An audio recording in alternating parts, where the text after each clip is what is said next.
வணக்கம்.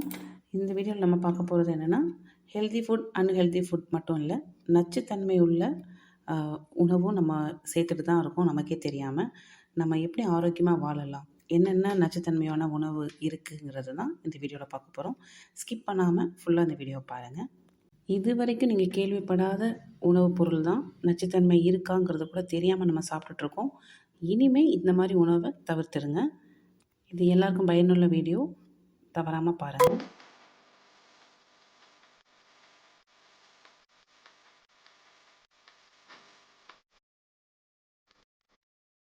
Welcome to health diary channel. 5ஆவதாக பார்க்க போகிறது கசப்பு சுரைக்காய்.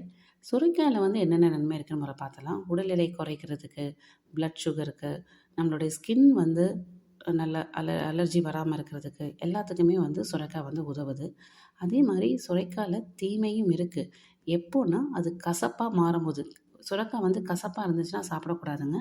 நம்மளுடைய அடிவயிறு வலிக்கும், டயரியா, வாமிட்டிங் இதெல்லாமே ஏற்படுது. ஸோ சுரைக்காய் வாங்கும்போது மறக்காமல் ஒரு பீஸ் எடுத்து சாப்பிட்டு பாருங்கள். கசப்பாக இருந்ததுன்னா தயவு செஞ்சு அதை உணவில் எடுத்துக்காதீங்க. ரொம்ப சீரியஸான விஷயந்தான். நம்ம இதை உணவில் எடுக்கும் பொழுது என்ன ஆகுதுன்னா, நம்ம உயிரே எடுக்கக்கூடிய அபாயம் இதில் இருக்குங்க. நிறைய பேருக்கு தெரியாது. இதில் வந்து ஏற்கனவே இதை வந்து ஜூஸாக குடித்தவங்க, சுரைக்காய் வந்து கசப்பாக இருக்கிற சுரைக்காவை வந்து ஜூஸாக குடித்தவங்க இறந்தே போயிருக்காங்க. ஸோ அதனால் சுரைக்காவை சாப்பிட்லாம், ஆனால் கசப்பாக இருந்தால் சாப்பிடக்கூடாது. அதை அவாய்ட் பண்ணிடுங்க. 4ஆவதாக பார்க்க போகிறது பச்சை உருளைக்கிழங்கு. உருளைக்கிழங்குலேயே பச்சையாக இருக்கும் இல்லையா, அதை உணவில் எடுத்துக்கக்கூடாது. உருளைக்கிழங்குல இருக்கிற நன்மைகளை ஃபஸ்ட்டு பார்த்துடலாம் நம்ம. பொட்டாசியம் இருக்குது, விட்டமின் சி, அயன், B6 எல்லாமே உருளைக்கிழங்குல இருக்குது. குழந்தைங்கள்லேருந்து பெரியவங்க வரைக்கும் உருளைக்கிழங்குனா நம்மளுடைய ரெகுலர் டயட்லேயே நம்ம எடுத்துப்போம் உருளைக்கிழங்கு.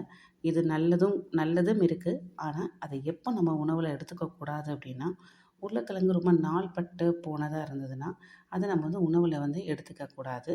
அது பச்சை கலரில் மாறும் பொழுது அதில் வந்து சொலனின்னு ஒரு ஒரு அமிலத்தன்மை உருவாகுது.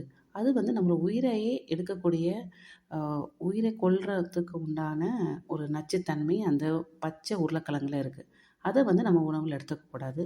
அதே மாதிரி வேர் விட்டு வரும் இல்லையா உருளைக்கிழங்குல, அதையுமே நம்ம வந்து உணவில் சாப்பிடக்கூடாது. அப்படி சாப்பிட்டோம்னா என்ன ஆகும்னா, நம்மளுடைய பாடி டெம்பரேச்சர் வந்து கம்மியாகுது, தலைவலி, ப்ரீத்திங் ட்ரபிள், மூச்சு விடுற திணறுவாங்க சில பேர்.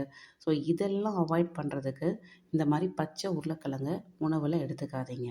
ஒரு 450 கிராம் பச்சை உருளைக்கிழங்கு சாப்பிட்டவங்க மோசமான கண்டிஷனில் ஹாஸ்பிட்டலில் வந்து அட்மிட் ஆகியிருக்காங்க. அது உயிர் எடுக்கக்கூடிய அபாயமும் இருக்குது. நம்ம தான் பார்க்க போகிறது உறையாத தயிர்.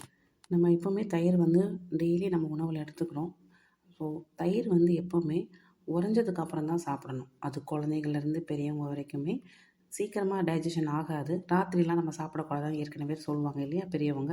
அதனால எப்போவுமே தயிரில் இருக்கிற நன்மைகள் பார்த்திங்கன்னா ரொம்ப டேஸ்டி, ஸ்ட்ரென்த்தும் கூட. நம்மளோட டைஜஷனை வந்து நல்லா அதிகரிக்கும், ஜீரணசக்தியை அதிகரிக்கும். ஸோ தயிர் எடுத்துக்கோங்க, ஆனால் உறையாத தயிரை எடுக்கக்கூடாது. உறையாத தயிரை நம்ம சாப்பிடும்போது அதுவுமே விஷத்தன்மையாக மாறுது. அதனால் உறையாத தயிரை வந்து சாப்பிடாதீங்க. உறையாத தயிரை சாப்பிடும்போது நமக்கு வந்து மலச்சிக்கல்கள், ஜாயினில் வந்து வலி, முட்டு வலி, அலர்ஜி, நம்மளுடைய வெயிட் வந்து ஜாஸ்தியாகும்.